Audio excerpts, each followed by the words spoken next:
नमस्कार दोस्तों आज की वीडियो हम शुरू करते हैं। उससे पहले मैं आपको पर्पज़ ऑफ द चैनल बताता हूँ हर वीडियो में।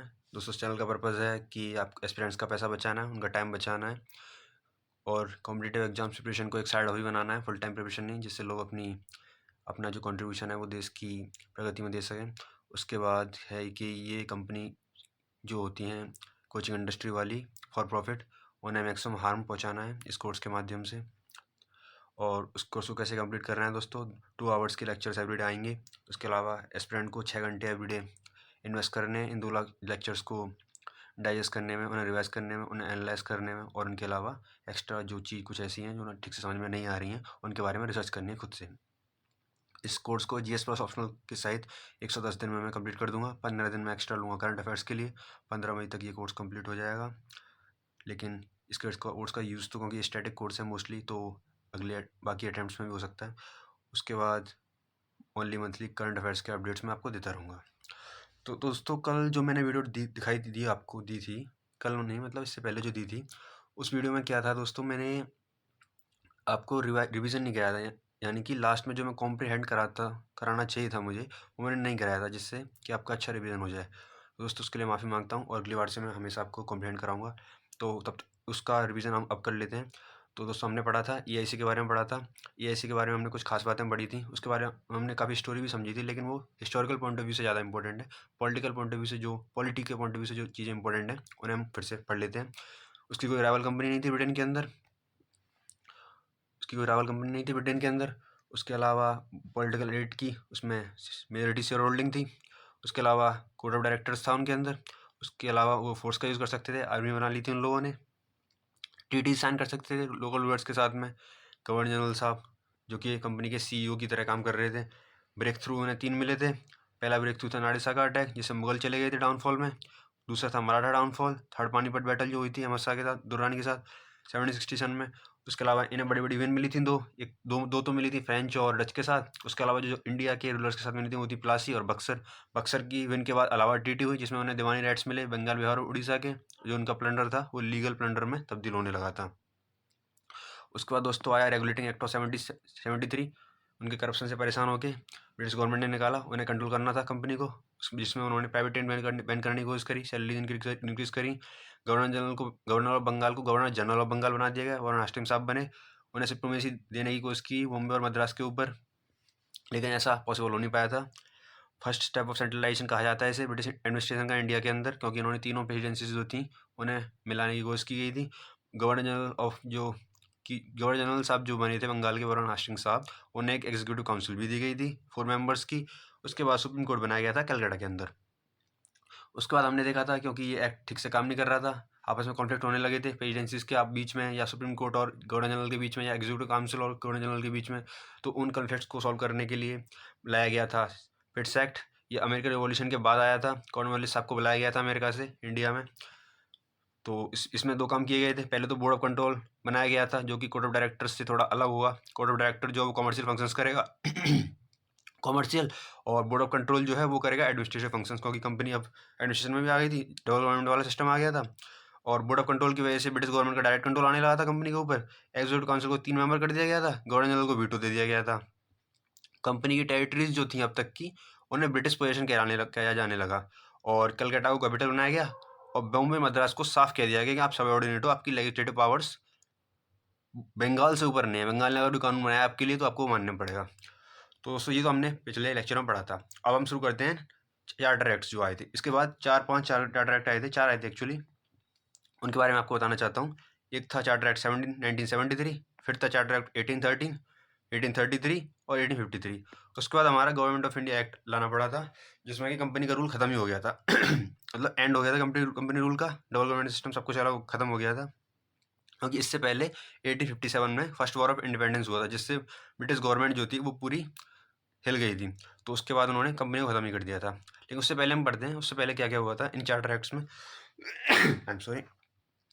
तो पहले वाले चार्टर एक्ट के अंदर 1793 के अंदर दोस्तों इसमें जो है, इसमें ये कहा गया, मतलब सेंट्रलाइजेशन जो है उसे बढ़ाया गया। सेंट्रलाइजेशन में पहले तो सिर्फ लेजिस्लेटिव पावर्स ली गई थी ब्रिटिश इंडिया एक्ट में। अब कह दिया गया कि बंगाल का गवर्नर जो है वो सुपरसीड कर सकता है बॉम्बे और मद्रास को इन प्रेजेंस, यानी कि एग्जीक्यूटिव पावर्स को भी लेने का प्रयास किया गया। और उसके बाद एक्विजिशन ऑफ टेरिटरीज जो होंगी वो ब्रिटिश क्राउन के बिहाफ पे होंगी अब, यानी कि अब कंपनी जो है अपने नाम पे टेरिटरीज अक्वायर नहीं कर रही थी वॉर लड़ने के बाद, अब वो ब्रिटिश क्राउन के अंडर जा रही थी। उसके अलावा जो सेपरेट कर दिए गए जुडिशियल और रेवेन्यू फंक्शंस जो थे कोर्ट के, मतलब दोस्तों उस समय क्या होता था, अभी भी ऐसा होता है हालांकि, लेकिन जिस तरह अभी टैक्स वगैरह के लिए, रेवेन्यू जैसी चीज़ों के लिए अलग कोर्ट होते हैं और सिविल दूसरी चीज़ें क्रिमिनल वगैरह के लिए अलग कोर्ट्स होते हैं बेसिक लेवल पर, बाद में तो सब कोर्ट मिल ही जाते हैं, तो वो किया जाने लगा। उस समय 2 कोर्ट्स हुआ करती थी, तो अलग अलग कोर्ट्स कर दी गई, मतलब एक कोर्ट हुआ करती थी उसे अलग अलग कर दिया गया। उस समय उन्हें फौजदारी अदालत और दीवानी अदालत कहा जाता था। उसके अलावा दोस्तों रूल ऑफ लॉ जो है वो एस्टेब्लिश किया गया। अब रूल ऑफ लॉ के बाद क्या है कि थोड़ी एग्जीक्यूटिव जो आर्बिट्रीनेस होती है, यानी अपने मन से काम करना होता है, वो थोड़ा कम हो जाएगा, थोड़ा कानून के हिसाब से सिस्टम चलेगा, और लोगों का जो है जो थोड़ी आंसरेबिलिटी होती है एग्जीक्यूटिव्स की, गवर्नमेंट ऑफिशियल्स की, वो थोड़ी बढ़ जाती है। तो रूल ऑफ लॉ एस्टेब्लिश किया गया। उसके अलावा अब तक जो है जो सैलरीज थी कंपनी के ऑफिशियल्स की वो ब्रिटेन से आती थी, लेकिन अब इसमें कहा गया कि जो होम गवर्नमेंट है उसकी सैलरी जो है वो होम रेवेन्यू से आएगी, इंडिया में जो कमाया जा रहा है उसी से देनी पड़ेगी। उसके अलावा दोस्तों अब कंपनी बनी थी 1600 में, अब समय हो गया था करीब 1793 तक का टाइम हो गया था। तो इतने टाइम के बाद वहाँ की जो दूसरी कंपनियाँ थी ब्रिटेन की, वो कहने लगी थी कि ये एक्सक्लूसिव जो चार्टर दिया गया है ये कब तक चलेगा, हमें भी परमिशन मिलनी चाहिए इंडिया और इंडोनेशिया की तरफ ट्रेड करने की। तो उस समय उनकी बात मानी नहीं गई, लेकिन उनसे ये कहा गया कि इसे 20 साल के लिए इन्हें और दे दो, आखिरी 20 साल के लिए एक्सटेंशन, जो 20 साल का एक्सटेंशन इन्हें लगातार मिलता जा रहा था, सन 1600 से मिलता जा रहा था EIC को, इंग्लिश ईस्ट इंडिया कंपनी को। तो बाकी कंपनियां हैं जो हैं वो कर ही नहीं पाती थी क्योंकि ये ट्रेड मोनोपोली थी। तो ये कहा गया कि आखिरी 20 साल हैं, अब इसके बाद जो है मोनोपोली को ख़त्म किया जाएगा कंपनी की को। उसके अलावा EIC को एक पावर दी गई जिसमें वो लाइसेंस ग्रांट कर सकते हैं इंडिविजुअल्स को और कंपनी के एम्प्लॉयज़ को। तो इस चीज़ को कहा गया प्रिविलेज या फिर कंट्री ट्रेड। अब दोस्तों इस ट्रेड में उन्होंने इतने अजीब लाइसेंसेस बांटे, मतलब कंपनी ने, जिसकी वजह से ओपियम ट्रेड होने लगा चाइना। उसके अलावा भी बहुत कम हुए होंगे, लेकिन एक ओपियम ट्रेड आपको याद रखना है जिसकी वजह से फ्यूचर में जो वॉर्स हैं, ओपियम वॉर्स चाइना के साथ, वो होंगी ईस्ट इंडिया कंपनी की। तो ये हुआ था। अब दोस्तों इस चार्टर के बाद दूसरा चार्टर आया 20 साल बाद। तो इस चार्टर में जैसे कहा गया था पहले कि ट्रेड मोनोपोली सिर्फ 20 साल की बढ़ाई जा रही है, ये बात सही निकली। ईस्ट इंडिया कंपनी की कॉमर्शियल मोनोपोली जो थी इंडियन ट्रेड के अंदर वो एबॉलिश कर दी गई, यानी ख़त्म हो गई। लेकिन 2 चीज़ें अभी भी लागू थी कि चाइना के साथ जो ट्रेड है बेसिकली ओपियम का ट्रेड था, और टी का जो ट्रेड है वो भी चाइना और इंडिया से मिक्स चल रहा था, तो उसकी मोनोपोली अभी भी ईस्ट इंडिया कंपनी के पास ही थी। उसके अलावा जो क्राउन था, क्राउन की जो सोवरेनिटी थी ब्रिटिश के ऊपर, तो एस्टेब्लिश कर दी गई। अब साफ कह दिया गया कि ब्रिटिश की जो पोजेशंस हैं, मतलब कंपनी की जो पोजेशंस हैं वो ब्रिटिश पोजेशंस हैं, और आप अब ये नहीं कह सकते कि ये जो टेरिटरी है इंडिया की है लेकिन ईस्ट इंडिया कंपनी के पोजेशन में। अब कह दिया गया साफ में ब्रिटिश ही है, जो कंपनी की टेरिटरी है ब्रिटिश गवर्नमेंट की ही टेरिटरी, या फिर कह सकते हैं ब्रिटेन ही है ये, इस तरह से बोल दिया गया। तो ये 1813 का चार्टर एक्ट हुआ। अब बात करते हैं 1833 के चार्टर एक्ट की, जो उसके 20 साल बाद आया। अब इस चार्टर एक्ट में दोस्तों जो सेंट्रलाइजेशन चल रहा था कि पावर जो थी बॉम्बे की, जो मद्रास की, वो सब बंगाल को दी जा रही थी, एक जगह पे इकट्ठी की जा रही थी, मतलब सेंट्रलाइजेशन का मतलब ये है। इसके अलावा और छोटी मोटी टेरिटरीज जो ईस्ट इंडिया कंपनी एक्वायर कर रही थी उन सब की पावर्स भी बंगाल को ही दी जा रही थी। तो ये अपने टॉप पे पहुंच चुका था centralisation. Governor general of Bengal जो थे अब उन्हें गवर्नर जनरल ऑफ इंडिया कहलाया जाने लगा। पहले गवर्नर जनरल ऑफ इंडिया बने विलियम बेंटिक साहब, तो उससे पहले ये गवर्नर जनरल ऑफ बंगाल थे, अब इन्हें गवर्नर जनरल ऑफ इंडिया का बना दिया गया। उसके अलावा अब जो प्रोविंसेस थे उनके अंदर भी प्रोविंशियल असेंबलीज हुआ करती थी, लेजिस्लेटिव असेंबली कानून बनाने वाली, उन्हें पूरी तरह से ख़त्म कर दिया गया। हालांकि पहले ही इनकी पावर कम कर दी गई थी, लेकिन अब इन्हें पूरी तरह से ख़त्म कर दिया गया। उसके अलावा एक लॉ कमीशन बनाया गया।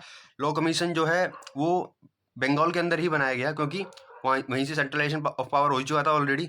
तो इसके अंदर एक और मेंबर जोड़ा गया। जो काउंसिल 3 मेंबर की कर दी गई थी, एग्जीक्यूटिव काउंसिल पहले 4 थी फिर 3 कर दी गई थी, उसमें एक मेंबर फिर से जोड़ दिया गया। अब ये था इस बार लॉ मेंबर, और ये लॉ मेंबर इस बार जोड़े गए थे, उन्हें आप जानते भी होंगे, उनका नाम आपने सुना भी होगा, उनका नाम है लॉर्ड मैकॉले, जिन्हें एजुकेशन सिस्टम के लिए हम बोलते हैं, उनका डिसीजन होता ही रहता है। तो मैकॉले साहब इसमें जोड़े गए, या फिर आप बोल सकते हो लॉ मेंबर जोड़ा गया। लॉ कमीशन फॉर्म होने का कारण ये था कि इससे और ज़्यादा कानून बनाया जा सके, मतलब सिस्टमेटिक एडमिनिस्ट्रेशन को बनाया जा सके, जिससे कि लोग समझ सकें एक्चुअल में काम कैसे करती है सरकार वगैरह। लॉ कमीशन का ये मकसद था। उसके अलावा जो लॉज थे पहले जो लॉज थे वो खुद ही पास कर देते थे गवर्नर जनरल साहब, एग्जीक्यूटिव काउंसिल वगैरह। अब लॉज एक्ट बन चुके थे, यानी अब वो ब्रिटेन से पास होके आते थे। ब्रिटेन की पार्लियामेंट पहले उसे पास करती थी, उसके बाद इंडिया में लागू होते थे। तो एक तरह से पावर जो है पहले तो बंगाल भेजी गई, बंगाल से वो पावर चली गई सीधे ब्रिटिश पार्लियामेंट में। तो इस तरह सेंट्रलाइजेशन का ये पीक कहा जाता है 1833 का चार्टर एक्ट। 1833 चार्टर एक्ट की बात कर रहे हैं हम। उसके अलावा EIC जो थी उसे पूरी तरह एडमिनिस्ट्रेटिव बॉडी बना दिया गया ब्रिटिश गवर्नमेंट के ट्रस्ट के अंदर, यानी कि अब उसके कॉमर्शियल फंक्शंस जो थे वो बहुत ही लिमिट हो चुके थे। टी ऑफ चाइना का ट्रेड भी शायद ऑलमोस्ट खत्म हो चुका था, मतलब जो उसका कमर्शियल फंक्शंस थे वो ऑलमोस्ट नेग्लिजिबल ही हो चुके थे। वो एडमिनिस्ट्रेशन की तरह ही काम कर रही थी, एक्चुअली ब्रिटिश गवर्नमेंट जैसा चाहती थी वैसा हो रहा था। तो जो कंट्रोल ब्रिटिश गवर्नमेंट का था कंपनी पे लाने का मकसद वो पूरा हो रहा था। उसके बाद दोस्तों एक आखिरी चार्टर एक्ट आया 1853 का चार्टर एक्ट। इसने जो है कंपनी की का ये आखिरी चार्टर एक्ट था, इसके बाद कंपनी खत्म हो जाती है। तो इस चार्टर एक्ट में क्या हुआ था दोस्तों, इसमें जो लेजिस्लेटिव काउंसिल है वो एस्टेब्लिश की गई पहली बार सेंट्रल के लेवल पे। अब प्रोविंशियल काउंसिल से पहले खत्म कर दी गई थी 1833 के चार्टर एक्ट में। यानी प्रोविंशियल काउंसिल्स का मतलब है कि जो कानून बन रहे थे, लेजिस्लेटिव असेंबलीज एक्चुअली, तो उन्हें खत्म कर दिया गया था। अब इस एक्ट में जो है कि जो सेपरेट लेजिस्लेटिव काउंसिल है वो एस्टेब्लिश की। अब दोस्तों ये बहुत जरूरी चीज़ है कि लेजिस्लेटिव, अब लेजिस्लेटिव की बात आ रही है, इसका मतलब ये है अब एग्जीक्यूटिव और लेजिस्लेटिव अलग हो रहे हैं। पहले एग्जीक्यूटिव काउंसिल ही कानून बनाती थी, वही एग्जीक्यूट करती थी। अब ऐसा हो रहा है कि एक लेजिस्लेटिव काउंसिल बनने वाली है सेंटर के लेवल पे, वो कानून बनाएगी और एग्जीक्यूटिव काउंसिल उसे पास करे, मतलब उसे एग्जीक्यूट कराएगी। मतलब ये मिनिस्टर्स हो गए और ये मेंबर ऑफ पार्लियामेंट्स बैठते हैं इसके अंदर। एग्जीक्यूटिव काउंसिल में मिनिस्टर, जैसे आज की डेट में बात कर रहा हूँ मैं, इंडिया के अंदर कैसे काम होता है under the constitution of India. तो अभी एग्जीक्यूटिव जो होते हैं उन्हें मिनिस्टर्स कहा जाता है और पार्लियामेंट जो है उसे लेजिस्लेटिव कहा जाता है। तो हमारे इंडिया में जो ज़्यादा पावर है वो लेजिस्लेटिव की होती है, यानी कि पार्लियामेंट की। लेकिन उस समय एग्जीक्यूटिव ज़्यादा पावरफुल हुआ करते थे, ये बात आपको याद रखनी चाहिए। और उसके अलावा दोस्तों ये लेजिस्लेटिव काउंसिल बना तो दी गई, लेकिन इसे पावरफुल नहीं रखा गया। जो मैंने बताया ना अभी आपको कि एग्जीक्यूटिव अभी भी ज़्यादा पावरफुल है, तो गवर्नर जनरल साहब को वीटो दिया गया। अगर उन्हें कोई कानून जो एग्जीक्यूटिव काउंसिल का उन्हें पसंद नहीं आता है तो उसे वीटो कर सकते हैं वो। उसके अलावा दोस्तों एक बहुत ही इंपॉर्टेंट बात आपको याद रखनी है इसमें, कि उस समय एक कोवेनेंट सिविल सर्विसेज हुआ करती थी। अब ये सर्विसेज क्या थी, ये ऐसा था दोस्तों, आज के ज़माने में जो सिविल सर्विसेज हुआ होती हैं जैसे IAS IPS वगैरह, ये उस तरह की सर्विसेज हुआ करती हैं, यानी हायर सिविल सर्विसेज। तो दोस्तों इसमें जाने के लिए आपको क्या करना पड़ता था, आपको जाना पड़ता था एक हेलबरी नाम का कॉलेज था ब्रिटेन के अंदर, उस कॉलेज के अंदर जाना पड़ता था। ये कॉलेज जो है ईस्ट इंडिया कंपनी ने बनाया था। अब इस कंपनी में जो जाएगा सिर्फ वही जाएगा जो ईस्ट इंडिया कंपनी रिकमेंड करेगी। ईस्ट इंडिया कंपनी के बड़े ऑफिसर जो है वो रिकमेंड करेंगे। अब इस कॉलेज में पढ़ने के लिए सिर्फ वही लोग जाएंगे जो इन्होंने रिकमेंड किए हैं। तो जो काम करेंगे, जो एडमिनिस्ट्रेशन के अंदर काम भी वही करेंगे, क्योंकि वही सिविल सर्वेंट है। जब वो काम करेंगे तो वो हमेशा ईस्ट इंडिया कंपनी के लॉयल रहेंगे। तो जो ब्रिटिश गवर्नमेंट है वो इतने एक्ट पास करे जा रही थी, फिर भी उसे सफलता नहीं मिल रही थी कंपनी को कंट्रोल करने में, मतलब इतनी मुश्किल आ रही थी। उसका कारण यही था कि जो कोवेनेंट सिविल सर्विसेज के जरिए सिविल सर्वेंट आ रहे थे वो एक्चुअली EIC कंपनी के लिए लॉयल थे, उनके शेयर होल्डर्स के लिए लॉयल थे। तो तुम्हारी पूरी जो एडमिनिस्ट्रेशन है, जो जो एक्चुअल जो एग्जीक्यूट कर रहे हैं ग्राउंड लेवल पे, वो लोग सब EIC के लॉयल हैं। तो इस कोवेनेंट सिविल सर्विस को खत्म किया गया, हेलबरी कॉलेज का सिस्टम बंद किया गया। हेलबरी कॉलेज जाने की कोई चीज़ की जरूरत नहीं है, मतलब हेलबरी कॉलेज जाके पढ़ते थे जो लोग, उन्हें ही सिर्फ सिविल सर्वेंट बनाया जाता था उस समय। तो अब कहा गया अब open Indian civil service exam कराया है कॉम्पिटिशन से, तो आइए कॉम्पिटिशन एग्जाम दीजिए, पास करिए और एडमिनिस्ट्रेशन संभालिए। तो ऐसा किया गया। जो अभी ये इंडियन सिविल सर्विस एग्जाम है, ये यही आज की डेट में UPSC वगैरह के अंडर आता है, इंडियन एडमिनिस्ट्रेटिव सर्विसेज के लिए और इन पुलिस सर्विसेज के लिए या फॉरेस्ट सर्विस के लिए, जो भी जितनी भी होती है सिविल सर्विस उनके लिए।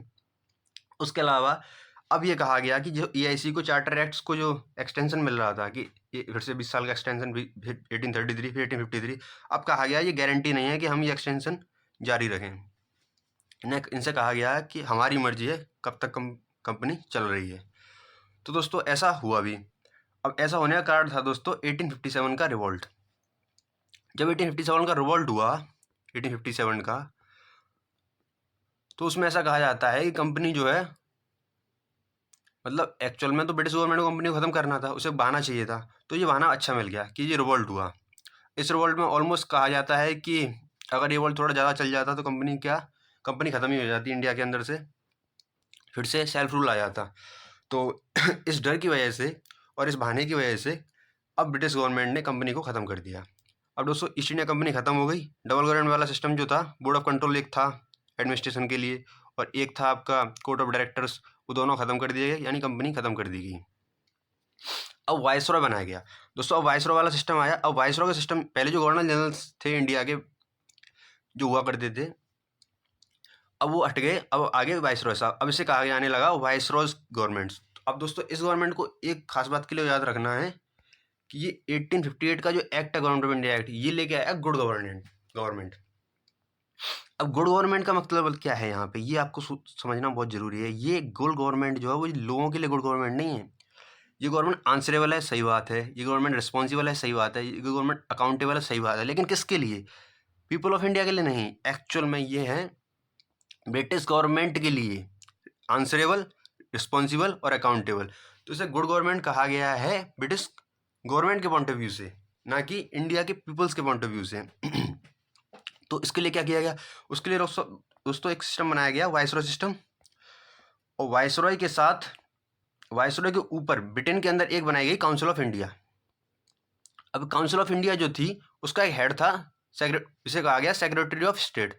अब सेक्रेटरी ऑफ स्टेट जो था वो वाइसरॉय के भी ऊपर होता था। अब इंडिया की जो गवर्नमेंट है उसका हेड होता था वाइसरॉय, और वाइसरॉय जो था उसे मैनेज करता था सेक्रेटरी ऑफ स्टेट, जो कि काउंसिल ऑफ इंडिया, जो कि ब्रिटेन के अंदर हुआ करती थी, लंदन के अंदर, उसका हेड था। तो और ये सेक्रेटरी ऑफ स्टेट है उसे कंट्रोल करता था क्राउन, या आप कह सकते हैं ब्रिटिश पार्लियामेंट, क्राउन या फिर पार्लियामेंट। तो एक तरह से इसे डायरेक्ट अकाउंटेबल बनाया गया वाइसरॉय की गवर्नमेंट को ब्रिटिश पार्लियामेंट के प्रति। तो ये था इस वाइसरॉय गुड गवर्नमेंट का मतलब। गवर्नमेंट का मतलब सिर्फ ये है कि अब जो गवर्नमेंट है वो ज़्यादा आंसरेबल है, ज़्यादा रिस्पॉन्सिबल है और ज़्यादा अकाउंटेबल है ब्रिटिश पार्लियामेंट के प्रति। इसमें आपको सेक्रेटरी ऑफ स्टेट बनाया गया काउंसिल ऑफ इंडिया के लिए। वाइसरॉय की गवर्नमेंट को अब बनाया गया बॉडी कॉर्पोरेट। इस बात को समझिए दोस्तों, बॉडी कॉर्पोरेट का मतलब होता है जैसे लीगल पर्सन, जैसे आज की डेट में आपको पता होगा जैसे इंसान होते हैं उसी तरह कंपनियां होती हैं आज के कानून के अंदर। तो कंपनियां भी एक लीगल पर्सन होती हैं, वो खुद प्रॉपर्टी खरीद सकती हैं, उनका खुद का पैन नंबर होता है, और जो है कंपनियां एक तरह से आप कंपनी पर केस कर सकते हैं इंसान की तरह, और कंपनी आप पे भी केस कर सकती हैं। उसी तरह से वाइसरॉय गवर्नमेंट थी, उसे बॉडी कॉर्पोरेट बनाया गया। इसे सू भी किया जा सकता है, सू यानी केस कर सकते हैं, और ये तुम्हारे ऊपर भी सू कर सकती है। ये एक तरह से लीगल पर्सन की तरह बन गई थी, क्योंकि रूल ऑफ लॉ पहले एस्टेब्लिश हो गया था पुराने एक्ट्स के अंदर 1833 के अंदर। तो उस हिसाब से वाइसरॉय गवर्नमेंट जो बॉडी कॉर्पोरेट बन चुकी थी। अब दोस्तों इसमें एक और बात ध्यान रखी गई कि क्योंकि जो रिवोल्ट हुआ था उसमें कारण थे प्रिंसली स्टेट जो है उन्हें बहुत परेशान किया जा रहा था कंपनी के द्वारा। आपको याद होगा, कहीं सुना होगा आपने, या फिर आप बाद में सुनेंगे हिस्ट्री के अंदर, doctrine of lapse, subsidy alliance वगैरह, इन सब चीज़ों की वजह से जो प्रिंसली स्टेट्स है उन्हें परेशान किया जा रहा था, रिलीजन में इंटरफेयर किया जा रहा था। तो इसकी वजह से ये रिवोल्ट हुआ था। तो अब कहा गया कि अब हम लिमिटेड इंटरफेरेंस रखेंगे, कोई इंटरफेरेंस नहीं करेंगे प्रिंसली स्टेट्स के अंदर, रिलीजन्स के अंदर, इंडियंस के रिलीजन्स के अंदर, और जो रिवोल्यूशनरीज हैं उन्हें भी माफ़ कर देंगे। तो रिवोल्यूशनरीज को माफ़ कर दिया गया, लेकिन एक्सेप्ट मर्डर वाले, जिन्होंने मर्डर किया है रिवोल्यूशनरी उन्हें माफ़ नहीं किया गया, उन्हें सजा दी गई, लेकिन जो बाकी थे उन्हें पार्डन कर दिया गया। तो दोस्तों ये था गवर्नमेंट ऑफ इंडिया एक्ट, उसके अलावा बाकी के चार्टर एक्ट्स। अब ये चार्टर एक्ट्स और गवर्नमेंट ऑफ इंडिया एक्ट 1858 पढ़ने के बाद अब कुछ काउंसिल एक्ट्स आएंगे। अब काउंसिल एक्ट्स आएंगे, उसके अलावा मॉल लिवेंटो रिफॉर्म्स आएंगे, उसके अलावा मॉन्टेगू चेम्सफोर्ड रिफॉर्म्स आएंगे, उसके बाद गवर्नमेंट ऑफ इंडिया एक्ट आएगा, और उसके बाद हम कॉन्स्टिट्यूएंट असेंबली के बारे में पढ़ेंगे कैसे बनी। उसके बाद ये टॉपिक हमारा ख़त्म हो जाएगा। तो उससे पहले दोस्तों हम इसे अब रिवाइज कर लेते हैं जो हमने अब तक पढ़ा है, उसके बाद हम इस लेक्चर को एंड करेंगे। अगला बाकी पार्ट हम अगले लेक्चर में पढ़ेंगे। तो 1793 के चार्टर एक्ट की बात कर रहे थे हम, इसमें हमने कई सारी बातें पढ़ी कि बंगाल गवर्नर जो था अब उसे इतना पावरफुल कर दिया गया कि ना कि सिर्फ लेजिस्लेटिव पावर्स बल्कि एग्जीक्यूटिव पावर्स भी सुपरसीड कर सकता है वो बॉम्बे मद्रास गवर्नर की, जब वो वहाँ पे है प्रेजेंट। उसके अलावा एक्विजिशन ऑफ टेरिटरी जो है वो ब्रिटिश क्राउन के बिहाफ पे होंगी। अब कंपनी खुद की कोई टेरिटरीज एक्वायर नहीं कर रही थी। सेपरेट कर दिए गए रेवेन्यू और जुडिशियल फंक्शंस कोर्ट्स के, तो दीवानी अदालत और फौजदारी अदालत बन गई थी। रूल ऑफ लॉ एस्टेब्लिश हो गया था, ज़्यादा रूल्स और जो एग्जीक्यूटिव आर्बिट्रेशन था वो कम हो गया, यानी मनमानी कम हो गई। उसके अलावा होम गवर्नमेंट की सैलरी जो है होम रेवेन्यू से देनी पड़ेगी अब। उसके अलावा ट्रेड मोनोपोली से भी आखिरी 20 साल के लिए बढ़ा दी गई, फोर्स किया था प्राइवेट कंपनियों ने, ब्रिटेन की ने, इसलिए EIC को पावर दी गई लाइसेंस ग्रांट करने की, ताकि वो थोड़ा बहुत पैसा और कमा सकें। इंडिविजुअल्स को कर सकती थी वो, कंपनी एम्प्लॉयज़ को सभी को कर सकती थी लाइसेंस ग्रांट, जिससे प्राइवेट ट्रेड फिर से शुरू हो गया, और उससे ओपियम वगैरह भी जाने लगा चाइना, कंट्रीब्यूट होने लगा था इसी की वजह से। 1813 के चार्टर एक्ट में EIC की मोनोपोली खत्म कर दी गई टी ऑफ चाइना को छोड़ के। उसके अलावा क्राउन की सुपरमैनिटी तो ब्रिटिश पोजेशंस जो थे वो उस पर बना दी गई, यानी अब जो प्रॉपर्टीज ईस्ट इंडिया कंपनी की इंडिया के अंदर हैं वो ब्रिटिश की हैं, एक्चुअली ब्रिटिश गवर्नमेंट की हैं, ये बोल दिया गया। अब 1833 के चार्टर एक्ट की बात करें हम, तो इसमें जो फाइनल स्टेप्स सेंट्रलाइजेशन की तरफ, सेंट्रलाइजेशन अपने पीक पे पहुंच गया था, क्योंकि प्रोविंशियल असेंबलीज जो थी वो एबॉलिश कर दी गई थी। अब सारी लेजिस्लेटिव पावर्स बंगाल में पहुंच गई। उसके अलावा बंगाल के जो गवर्नर थे उन्हें कह दिया गया अब governor general of India William Bentinck साहब, उसके बाद लॉ कमीशन बनाया गया, मैकॉले साहब इसमें ऐड करे गए, 3 से 4 की एग्जीक्यूटिव काउंसिल फिर से बन गई। EIC पूरी तरह से एडमिनिस्ट्रेटिव बॉडी बन गई थी ब्रिटिश गवर्नमेंट के ट्रस्ट के अंदर। उसके अलावा 1853 के चार्टर एक्ट के अंदर हमें याद है कि एक अलग से इंडियन लेजिस्लेटिव काउंसिल बनाई गई, लेकिन अभी भी ये काउंसिल एग्जीक्यूटिव से ज़्यादा पावरफुल नहीं थी, क्योंकि गवर्नर जनरल साहब के पास वीटो था। उसके अलावा कॉमन सिविल सर्विस वाली हमने कहानी पढ़ी, कैसे एलवरी कॉलेज में जाके एडमिशन लेते थे और सिविल सर्वेंट बन जाते थे EIC के रिकमेंडेशन पे, EIC के ऑफिसर्स के। लेकिन अब ये ऐसा नहीं होगा, ओपन ICS एग्जाम कराया जाएगा। उसके बाद EIC को कोई एक्सटेंशन नहीं दिया गया इस बार, तो अब कभी भी EIC को खत्म किया जा सकता है। उसके बाद फिर हमने पढ़ा था गवर्नमेंट ऑफ इंडिया एक्ट 1858। इसमें हमने देखा कि गवर्नमेंट की EIC खत्म हो गई, डबल गवर्नमेंट वाला सिस्टम था वो खत्म हो गया EIC के साथ ही। वायसरॉय की गुड गवर्नमेंट आई, गुड गवर्नमेंट, लेकिन वो ब्रिटेन के लिए थी, ब्रिटेन की पार्लियामेंट के लिए, ना कि इंडिया के पीपल्स के लिए। सेक्रेटरी ऑफ स्टेट साहब बनाए गए वायसरॉय के ऊपर, जो कि कंट्रोल करेंगे वायसरॉय साहब को, यानी इंडिया के मैटर्स को। काउंसिल ऑफ इंडिया ब्रिटेन के अंदर एक तरह से मिनिस्ट्री थी। वायसरॉय गवर्नमेंट को बॉडी कॉर्पोरेट बनाया गया, ये एक लीगल पर्सन की तरह काम करे, इसे सू किया जा सकता है और ये सू कर भी सकती है।